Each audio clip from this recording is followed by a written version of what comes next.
శారదా నది మధ్యలో చిక్కుకున్న కుటుంబాన్ని సాహసోపేతంగా అగ్నిమాపక ఎస్డీఆర్ఎఫ్ బృందాలు రక్షించాయి.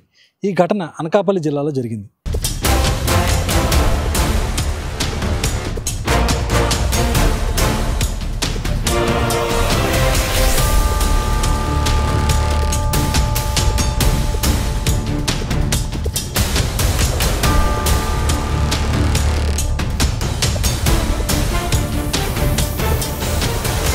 మోందా తుఫాను ప్రభావంతో కురిసిన భారీ వర్షాల కారణంగా యలమంచిలి నియోజకవర్గంలోని రాంబిల్లి మండలం కొత్తూరు గ్రామం పరిసర ప్రాంతాల్లో శారదా నది జలాశయం ఉధృతంగా ప్రవహించింది.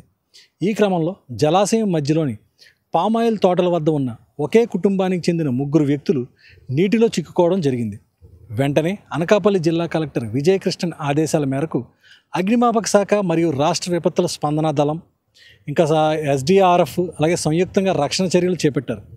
ఫైర్ డిపార్ట్మెంట్ వాహనంలో ప్రమాద స్థలానికి చేరుకున్న బృందాలు సమన్వయంతో పనిచేసి శారదా నది మధ్యలో చిక్కుకున్న 3 సురక్షితంగా రక్షించాయి.